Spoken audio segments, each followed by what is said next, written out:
Chapter number 3 करने वाले हैं मानव प्रजनन, और इसके एक एक ऑब्जेक्टिव को अच्छे से करेंगे। एक चैप्टर हमने कराया था, 2 कराया था, प्लेलिस्ट बायो का बना दिया है। बायो ऑल चैप्टर ऑब्जेक्टिव आपको उसमें बेहतर तरीके से मिलेगा, क्योंकि अगर आप चैप्टर वाइज कर लेते हो तो आपको एक भी दिक्कत नहीं होगा। आपको भी पता है इससे बाहर आपका एक भी क्वेश्चन नहीं आएगा, तो इतने के अंदर से आप बेहतर तरीके से अपने बोर्ड एग्जाम में एक बेहतर नंबर ला सकते हैं।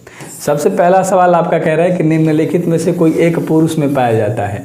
गर्भाशय, भग, लेबिया मेजोरा या कॉपर। तो लेबिया मेजोरा जो है वो मनुष्य के शरीर में पाया जाता है। अच्छे से याद रख लेना है क्वेश्चन, ये बहुत सच, मतलब पुरुष में, स्त्री में नहीं, पुरुष की बात कर रहा था मैं, ठीक है। चलो तो याद रखना अच्छे तरीके से।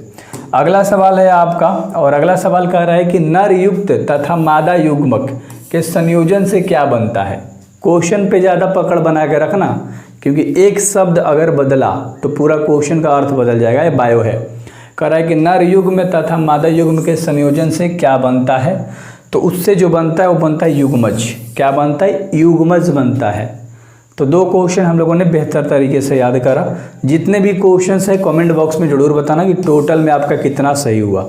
अगर आप याद कर रहे हो तो बेस्ट है, क्योंकि याद भी कर रहे हो तो याद भी हो जाएगा सारी चीज़ें। दोबारा आप वीडियो को देखोगे तो 2x पे लगा कर देख लेना, या 1.5x स्पीड करके देखिएगा रिवीजन पार्ट में। अभी आप अच्छे से धीरे धीरे करके याद कीजिए, तब जाके आपको सारी चीज़ें याद होगी। गर्भावस्था के किस महीने में गर्भाशय शिशु गतिशील होते हैं। जो शिशु होते हैं ना गर्भ के अंदर, वो गतिशील होते हैं, थोड़े मोड़े घूमना उमना स्टार्ट कर देते हैं मेरे भाई। तो होता है 5वां महीना। कौन सा महीना चलता है? तो 5वां महीना चलता है तब। तो ये अच्छे से याद रखिएगा। क्लियर है ना? तो ये सवाल आपको अच्छे से याद हो गया होगा। अगला सवाल है 4 नंबर का। 4 नंबर का सवाल कह रहा है कि किसकी अनुपस्थिति में निषेचन नहीं हो सकता। किसकी अनुपस्थिति में, प्रेजेंट में नहीं, अब्सेंट की बात कर रहा है, अनुपस्थिति की बात कर रहा है मेरे भाई। तो कैल्शियम अगर मान लो नहीं है, ठीक है, तो उसकी अनुपस्थिति में निषेचन नहीं हो सकता। इतना याद रख लेना। किसकी कमी से? कैल्शियम की, यानी कैल्शियम नहीं है तो निषेचन नहीं होगा, ठीक है। चलो तो ये चीज़ याद रखना। और अगला सवाल है, बहुत बेहतर तरीके से हम लोग बायो के सारे क्वेश्चंस करेंगे और बहुत बेहतर तरीके से, मज़ा आएगा आपको, बिल्कुल रिलैक्स रहो, ठीक ना। मानव में किस तरह का प्लासेंटा पाया जाता है। मानव में किस तरह का प्लासेंटा पाया जाता है मेरे भाई? तो हेमोकोरियल। कैसा? हेमोकोरियल, याद रखना, हेमोकोरियल, ठीक है। अगले सवाल के ऊपर हम बात करते हैं 6 नंबर का।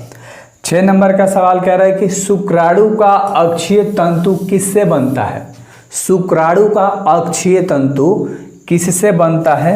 तो हम लोग कहेंगे कि दूरस्थ वर्तुलिका, याद रहेगा ना, दूरस्थ वर्तुलिका, इसकी मदद से शुक्राणु का अक्षीय तंतु बनता है। क्लियर है? अगला सवाल करेंगे, बहुत छोटा वीडियोस होगा, है ना। बाकी सारे सब्जेक्ट में करा रहा हूँ, इंग्लिश हिंदी जाके देख लो, पूरा अच्छे से प्लेलिस्ट में बता रखा है। सिलेबस पूरा कंप्लीट कराया है, ऑब्जेक्टिव करा रहा हूँ, फिजिक्स, केमिस्ट्री, मैथ्स, हर चीज़ में। इनमें से किनका स्वर उच्च पिच यानी कि स्वर मान का होता है। तो जो स्वर मान का होता है स्त्री का, है ना, याद रख लेना। स्वर उच्च पिच यानी स्वर मान तो स्त्री का। क्लियर है? ये सवाल में थोड़ा सा टेढ़ापन लगा होगा, बट आपको थोड़ी सी 2-3 बार बोल के आपको याद कर लेना होगा। अगला कह रहा है कि मासिक चक्र पाया जाता है। जो मासिक चक्र पाया जाता है ना, वो प्रीमेट की मादा में पाया जाता है। प्रीमेट की मादा में क्या पाया जाता है? मासिक चक्र। मासिक चक्र किस में पाया जाता है? प्रीमेट की मादा में। क्लियर है? बता रहे हो तुम सब, कितने तुम्हें याद है। अगला सवाल कह रहा है, ध्यान से देखना, कि निर्वक, है ना, निर्वक शुक्राणु के शीर्ष पर एक डोपीनुमा संरचना जो पाई जाती है। संरचना वही है ना, संरचना, सॉरी। तो टोपीनुमा संरचना पाई जाती है। तो जो पाई जाती है मेरे भाई एक्रोसोम, ठीक है। तो उसे हम लोग एक्रोसोम कहते हैं, जिसमें पाया जाता है, क्या पाया जाता है? रिपक शुक्राणु। क्लियर है? समझ में आ रही है? क्वेश्चन 2 बार पढ़ो, 3 बार पढ़ो, नहीं आता वीडियो को पीछे करके फिर से देखो, क्योंकि ये चैनल ट्रस्टेड है भाई, याद रख लेना। सारी चीज़ें रियल आती हैं, ठीक है, याद रखना। मैं आया, थंबनेल लगा दिया, मोस्ट इंपॉर्टेंट क्वेश्चन, ये लड़ जाएगा, वो लड़ जाएगा, अन्य वीडियो पे वीडियो दे रहा हूँ, नहीं। चैप्टर वाइज आराम से करो, इंपॉर्टेंट वाले साले करो, मज़ा आ जाएगा तुम्हें एग्जाम में। गर्भाशय किससे संबंधित है? तो जो गर्भाशय है ना वो मादा स्त्री के जनन तंत्र से क्या होता है मेरे भाई, संबंधित होता है, मादा और स्त्री के जनन तंत्र से। याद रहेगा ना, ये चीज़ याद रखना, ये इंपॉर्टेंट क्वेश्चन है, पहले बता दे रहा हूँ, ये VVI क्वेश्चन है। क्लियर है, क्लियर है, ये मोस्ट इंपॉर्टेंट क्वेश्चन था जो कि था। अगला सवाल जो कि 11 नंबर का सवाल है, और 11 नंबर का सवाल कह रहा है कि एक्रोसोम इनमें से किसका संभाग है। एक्रोसोम 4 गो ऑप्शन आपको दिख रहा है, तो किसका, मानव शुक्राणु के सिर का, मानव शुक्राणु के सिर का जो भाग होता है उसको बोलते हैं एक्रोसोम। क्या बोलते हैं, एक्रोसोम। ठीक है, चलो अगला सवाल देख लो, 12 नंबर। 12 नंबर आपका सवाल कह रहा है कि नर हार्मोन्स की जो उत्पत्ति होती है ना वो कहाँ से होती है। नर हार्मोन, मादा नहीं, नर इंसान की बात कर रहा है। ठीक है, तो इसकी जो हार्मोन होती है ना मेरे भाई वो वृषक। ठीक है, कहाँ से उत्पत्ति लेती है, वृषक से, वृषक से। Important question. चलो जितने भी इंपॉर्टेंट क्वेश्चन होंगे ज़्यादा वाला वो मैं आपको बताता हुआ चलूँगा।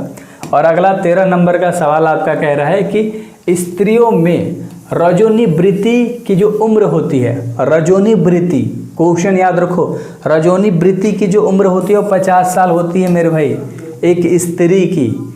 किसकी, स्त्री की 50 वर्ष। आराम से करना है, मैं बार बार बोलता हूँ आराम से करना है, कोई हड़बड़ी पढ़ाई में नहीं। ठीक है, क्योंकि 2-3 मिनट आप बचाने के चक्कर में आप नंबर गंवा दोगे, सही बता रहा हूँ। तो क्वेश्चन इंपॉर्टेंट है और क्वेश्चन पे पकड़ बना कर रखना, ये ज़्यादा इंपॉर्टेंट है। कह रहा है कि भ्रूण की 16 कोशिकीय अवस्था कहलाती है। जो भ्रूण की 16 कोशिकीय अवस्था है मेरे भाई उसे हम बोलते हैं मोरूला। क्या बोलते हैं, मोरूला। याद रहेगा, मोरूला बोलते हैं। 16 कोशिकाएं वाली जो अवस्था होती है ना भ्रूण की, मोरूला होती है। और अगला 15 नंबर का सवाल आपका कह रहा है कि फर्टिलाइजिंग प्रोटीन पाए जाते हैं। ये जो फर्टिलाइजिंग प्रॉपर्टीज जो होते हैं, प्रोटीन जो होते हैं वो शुक्राणुओं की सतह पर पाए जाते हैं, शुक्राणुओं के सतह पर पाया जाता है। ठीक है, और अगला सवाल करते हैं। अगला सवाल कह रहा है 16 नंबर आपका, 16 नंबर सवाल कह रहा है कि पूर्ण विकसित जंतुओं में सभी संरचनाएं विकसित होती हैं। तो पूर्ण विकसित जंतुओं में जो सभी संरचनाएं जो विकसित होती हैं जनन अस्त्रों के द्वारा, जनन अस्त्रों के द्वारा सब विकसित हो जाती हैं।